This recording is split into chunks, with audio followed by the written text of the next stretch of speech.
I get the occasional questions about what's happening with the Amogla camp. Did we sell it yet? No, we haven't. Basically, my mom is unwilling to part with it. I can't blame her for that. And so we keep dealing with the maintenance and other things that come up. So for instance, looking behind me, see those trees up there? Dead ash trees. My brother and other people have been dealing with some of that last week. And that was actually pretty tricky because the focus was on all these trees that were hanging over the power line.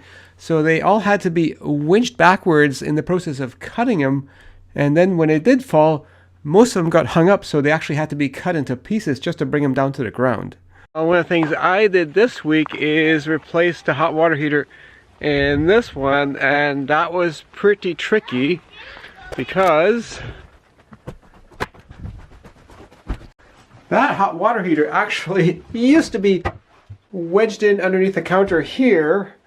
And getting a new one in there, I was not going to do it. So you can see there's two PEX pipes going off into the shed now. Getting the old one out of there was challenging enough already. No way I was going to put a new one in that space.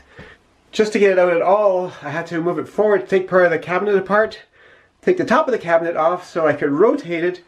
And then on its side, it just barely fit through the opening here and through the door. And then the new one, we just installed that in the shed right there. And as I was doing this, I had to remove several buckets full of pine cones that the squirrels had dragged in there. And I realized they were coming in through right about here. I can't see it with this light. And I was like, why don't I just seal that up and then I won't have this problem. I even made a video previously about fixing a squirrel that gnawed through this part of the drawer because the squirrel could get into the cabinet through the hole down there. But to get in the rest of the cottage, it gnawed this apart and it made another attempt here. So the repair has been partially undone. But I think that is enough sealed off with metal now in such a way that the squirrel can't get through. And actually drilled a whole bunch of pieces in that piece of metal. The idea being that the squirrel or a mouse will try to get through where there's a whole bunch of holes in the metal where it can't get through, as opposed to gnawing around it in the wood. And today's our last day here, but I thought, oh, well, if that plugs up the squirrel leak, this cottage has got a twin, this one there, and I took the cabinet apart a little bit there and did a similar operation to that one. The hot water heater in that one is still good though. And also earlier today, my mom had mentioned a squirrel had gotten into the shed of this one, not the cottage proper. And so I figured out where the squirrel was coming in and plugged that with a wire mesh up in this corner here. And this one has got a deck on here, which I made a video about fixing the smashed railing. That part's held up, but the deck itself, some new boards were placed on here, not by me, wrong kind of wood I think. And some of these have failed, and this foundation has shifted so much. And unfortunately this one I can't really do much with my tricks of shoring up foundations. Some heavy equipment would be needed to fix that. Essentially pull this cement block out, dig out under here, put a lot of crushed rock down there and just a pad on top. But we don't have time because we're only here for a short time each year. But in terms of half-assed foundation repairs, I know I got a lot of criticism when I did a half-assed job on cottage number 1 back in 2010. It's only sand. That bridge was rebuilt in 2015. I wasn't here when that happened. So this foundation had tipped inwards and I propped it and added this piece of wood to hold it straight back in 2010. And it was a real hack job and lots of flack comments on that. But the lines on here are still pretty straight, so I think that's held up. And on the front, again, frost jacking happening here, tipping the foundations. Especially this one here, which I added these braces here to stabilize it, and surprisingly it's been stable since 2010. But if you look at this foundation, see there's a gap between where the cement is and the soil, and that is basically foundation sort of lifting out of the ground from frost jacking, just generally frost heaving, moving things around. So just an ongoing problem. And this foundation back here is also very much tipped, and again a piece of wood on there to keep it from tipping further, which surprisingly has held up. So that half-assed repair job on these foundations turns out to be more durable than I ever imagined it would be. Now on to number 7, where I did an even more half-assed hack job of shoring up the foundations. I don't know, maybe 2008 or something like that. Oh, that wood pile there, that was all ash trees. These were ash trees that were leaning over the power line, so they had to come down. And so this is the biggest chunks of that, still to be processed into firewood. Not like we need more firewood. More logs here. If I could take those logs home, I'd mill some of those up into nice lumber, but it's too far away. So this is cottage number 7. And you can see here how the foundations are braced the same way. The cinder blocks aren't even directly on top of each other. But it's been stable, it's been level.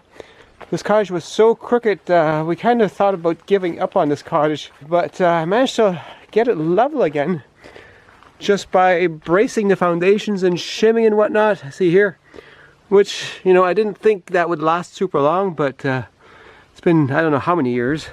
And the steps here I redid 3 years ago, and of course there was all kinds of negative comments because I also fixed part of the deck that was too rotten, but that's still good 3 years on.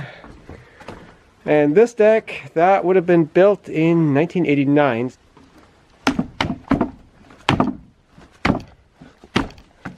Seems still solid.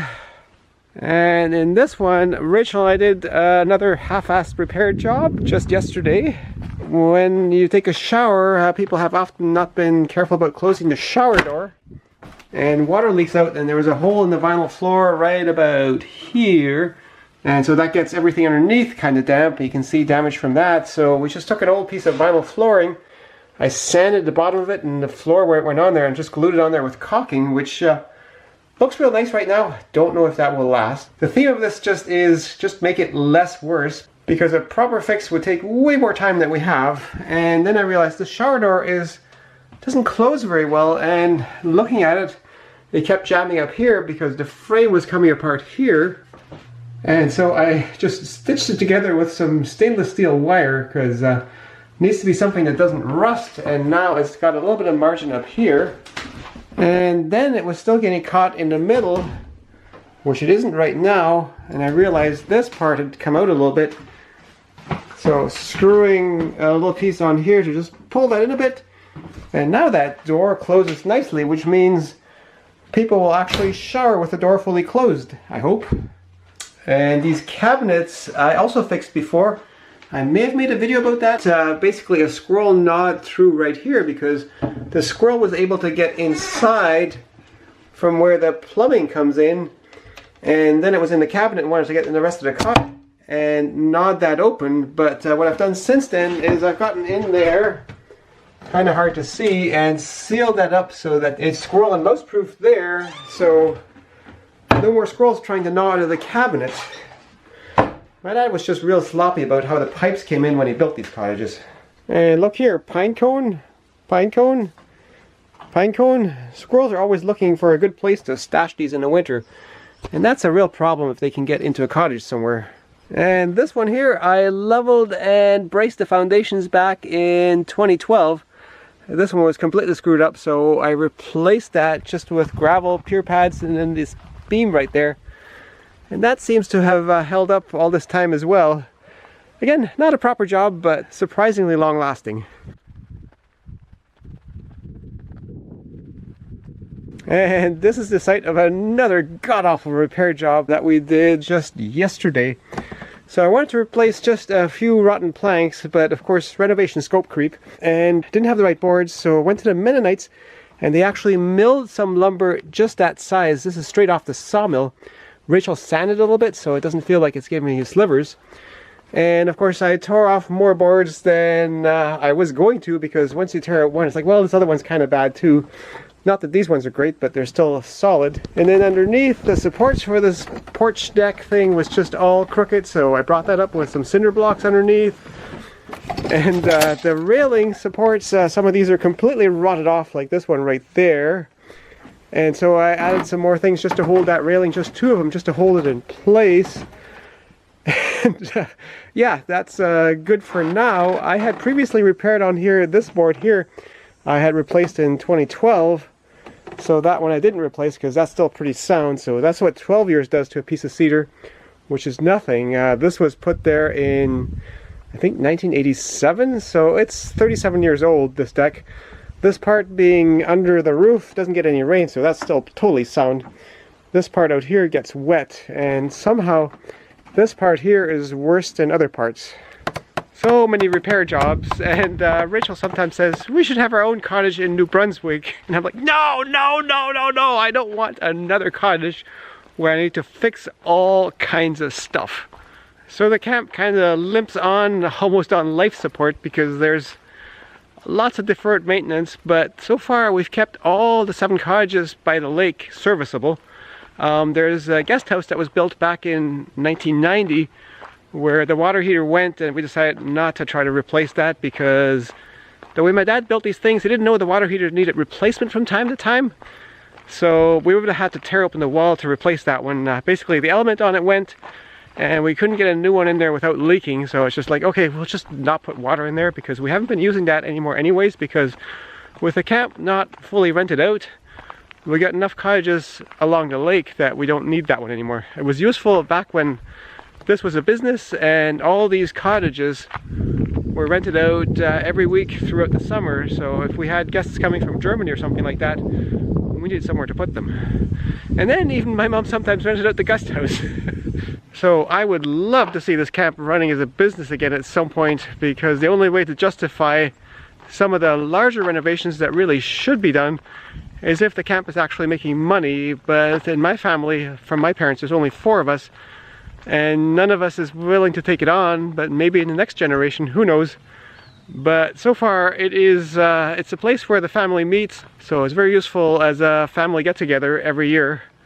And we had that last week, and this week Rachel and I are staying on a bit longer because we have to go somewhere else. So it's just us right now, and the camp is super quiet. Kids miss all the action, but it is nice to just have the place when it's so quiet. This lake is typically very quiet. We did see some jet skis roaming around a few days ago in front of that island there, but really the far end of the lake is much more developed and much more of the usual lake traffic that you would get, but this end it's just not so developed, and so it's just quiet, which is wonderful. And I've actually filmed 10 other videos at the camp over the years, so I made a playlist of those linked from the end of this video.